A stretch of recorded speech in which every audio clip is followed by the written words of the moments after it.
ये सबसे favourite topic है मेरा।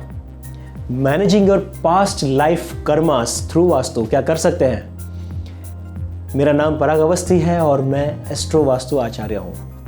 एक मेरे क्लाइंट है और वो 5 भाई और 3 बहनें हैं। जब मैं उनसे मिला तो मैंने देखा कि उनके जिस भाई ने मुझे बुलाया था, उस भाई के जब घर में गया तो मैंने देखा कि इनके नॉर्थ ईस्ट में टॉयलेट है। और उसी समय जब मैं मिलने गया तो उन्होंने अपने और 2 भाइयों को बुला के रखा था कि हमारे यहाँ पे एक वास्तु आचार्य आ रहे हैं, आप इनसे मिलिए और ये बहुत ही अच्छे हैं, इनसे मिलना चाहिए करके उन्होंने बुलाया था। तो जब मैंने उनसे बात करी तो बात करते करते पता चला कि वो दोनों भाइयों के यहाँ पर भी नॉर्थ ईस्ट में टॉयलेट है। ठीक है। उसके बाद क्योंकि मैं वहाँ पे मैं अलग सिटी में गया था और उस सिटी में मैं 3-4 दिन रहने गया था, तो जब वो पता चला कि ऐसा तीनों भाइयों के यहाँ पे सेम है तो उनको थोड़ी उत्सुकता हुई और वो मुझे अपने बाकी फैमिली मेम्बर्स के यहाँ पर भी लेके गए। जो बचे हुए भाई थे और सिस्टर्स थी वहाँ पर भी लेके गए और मैंने देखा कि हर एक जगह पर कहीं पे नॉर्थ ईस्ट में टॉयलेट था, जो डिस्टर्ब करता है नॉर्थ ईस्ट को। 1-2 जगह पर जो बहनें 2 अलग हो गई थी, मतलब शादी होके, तो उनके ससुराल में मतलब वहाँ पर किचन था नॉर्थ ईस्ट में। तो मैंने देखा कि इनके घर में नॉर्थ ईस्ट हमेशा डिस्टर्ब रहा है, चाहे शादी हो गई हो लड़की की तो भी। तो मैंने उनको कहा कि आपका कोई पुश्तैनी घर है? तो उन्होंने कहा है, एक पुश्तैनी घर है, मगर वहाँ भी कोई रहता नहीं है क्योंकि माताजी अकेली है और हमारे किसी भाइयों के साथ रहती है, तो वो घर बंद ही है। तो मैंने उनको कहा कि क्या वहाँ पर नॉर्थ ईस्ट में टॉयलेट है? तो जब हमने सारे कैलकुलेशंस किए तो पता चला कि वहाँ पर भी नॉर्थ ईस्ट में टॉयलेट है। इसका मतलब क्या है? यानी कि हर एक फैमिली, अगर आप अपनी फैमिली को भी देखोगे, यानी कि मान लो आपकी जो भी सरनेम है, उस सरनेम के जो लोग हैं आपकी फैमिली में, यानी आपके भाई, आपके चाचा जी, आपके ताऊ जी, आपके फादर या उनके फादर, जो आपका फैमिली सर्कल है, आप देखोगे कि हर एक फैमिली का अपना एक खुद का कल्चर होता है, अपने खुद के स्ट्रॉन्ग पॉइंट्स होते हैं, अपने खुद के उनके वीक पॉइंट्स होते हैं, क्योंकि ये उनके डीएनए में सेट है। ये वैसा बिहेव है। जैसे कुछ लोग होते हैं कि ये लोग गुस्सा ही करते हैं, या ये सरने वाले हमेशा ऐसा ही बिहेव करते हैं, या ये सरने वाले हमेशा आगे जाते हैं लाइफ में, ये कुछ ना कुछ अलग ही करेगा, ये सरने वाले कुछ अलग ही करते हैं हमेशा। ये पैटर्न आपको देखने मिलेगा और ये पैटर्न अगर नेगेटिव है तो बहुत ज़रूरी है कि इसको ब्रेक करना चाहिए, क्योंकि जब अगला बच्चा होगा ना तो उसको भी उसी दिशा में टॉयलेट मिलेगा या उसी दिशा में उसको किचन मिलेगा या वो जोन उसका डिस्टर्ब होगा।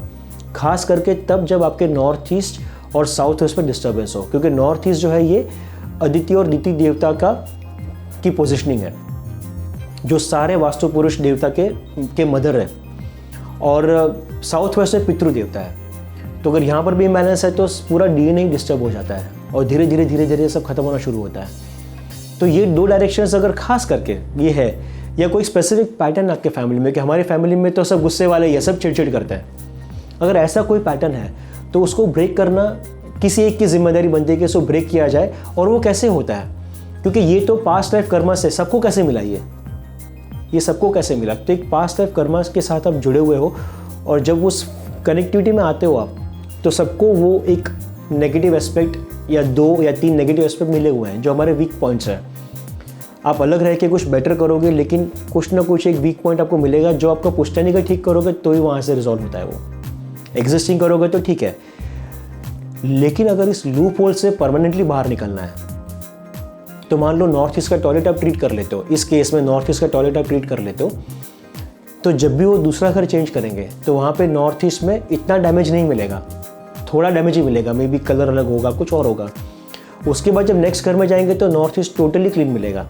यानी अगर एक सही वास्तु कंसल्टेंट आपको मिल जाता है तो वो आपको एक गाइड कर सकता है कि ये अगर आपका पैटर्न फॉलो हो रहा है तो इसे ब्रेक कैसे किया जाए। क्योंकि जैसे ही वो एनर्जी बैलेंस होती है तो आपकी खुद की फ्रीक्वेंसी राइज होती है। होता है ना, हम थोड़ी वास्तु में कहते हैं अरे मैंने वास्तु कर दिया है अब पेमेंट लौटा दो भाई, या मैंने वास्तु कर दिया अब मेरी तबीयत ठीक हो जानी चाहिए डॉक्टर देखो। तो बोलने की ज़रूरत नहीं है ना। वैसे जब वास्तु करते हैं चेंज तो ऑटोमेटिकली फ्रीक्वेंसीज चेंज होती है और हमें वो चीज़ें मिलने लगती है जो हम डिज़र्व करते हैं।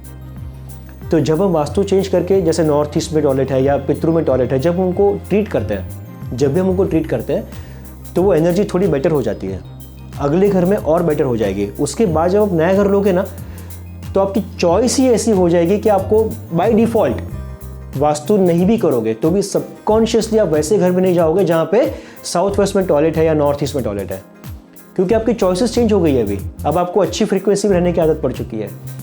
और सिमिलरली फिर उन घरों में जब बच्चे पैदा होंगे और जब वो नया घर लेंगे तो उनके घरों में भी नॉर्थ ईस्ट या साउथ वेस्ट में प्रॉब्लम नहीं मिलेगी। इसका मतलब ये है कि हम वास्तु से टोटली डीएनए को भी स्ट्रॉन्ग कर सकते हैं। हम वास्तु से जो पास्ट लाइफ कर्मास लेकर आप आए हो कि ये कर्मा के सारे लोग एसोसिएटेड है, कहीं ना कहीं एक इंसान ने इनिशिएटिव लेकर वो कर्मा को ब्रेक किया है और उसने इंश्योर किया कि जो अगली पीढ़ी जब आएगी तो धीरे धीरे करके सारी उस प्रॉब्लम से बाहर निकलेगी। Isn't it beautiful?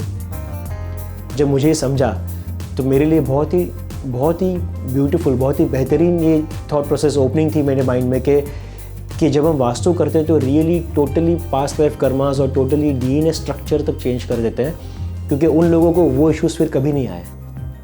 वो लाइफ और इजी और बेटर। हम नहीं कहते कि इसके लाइफ में सब इजी हो जाता है, इसको तो आता ही नहीं है, इसको कैसे सब मिल जाता है आसानी से, हम तो इतनी मेहनत करते हैं हमें कुछ नहीं मिलता। तो ये सारे ब्लॉकेजेस, ये सारे पैटर्न्स हम वास्तु से आसानी से ब्रेक कर सकते हैं। तो आई होप ये वीडियो आपको एक नई इंसाइट देगा और उस इंसाइट के साथ मैं चाहता हूँ कि आप अपने फैमिली के बारे में सोचें, क्या कर सकते हो अपने फैमिली में। ऑब्जर्व करिए, क्योंकि मैं ऑब्जर्व कर चुका हूँ बहुत केस स्टडीज़ में, आप भी करिए और देखिए वो क्या चीज़ है जो आपको ब्रेक करनी है। अगर आपको लगता है कि कुछ ब्रेक करना है तो कमेंट्स में लिखिए कि क्या ब्रेक करना है। अगर वैसा कोई वीडियो अवेलेबल है तो वो देखकर रेमेडीज़ करिए, क्योंकि रेमेडीज़ हमने सारी दे दी है।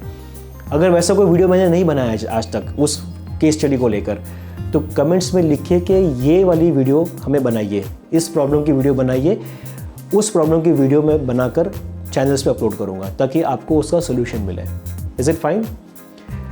Let's take a step towards making our family, our DNA better and let's be responsible for the future generation, क्योंकि जब वो ठीक होंगे तो ऑटोमेटिकली कंट्री भी ठीक हो जाएगी, क्योंकि सारे अच्छी जनरेशन के लोग आएंगे, है ना? Thank you so much for giving your time, your valuable time in watching this video. I'll see you again in the next video. And yes, please hit subscribe. Thank you.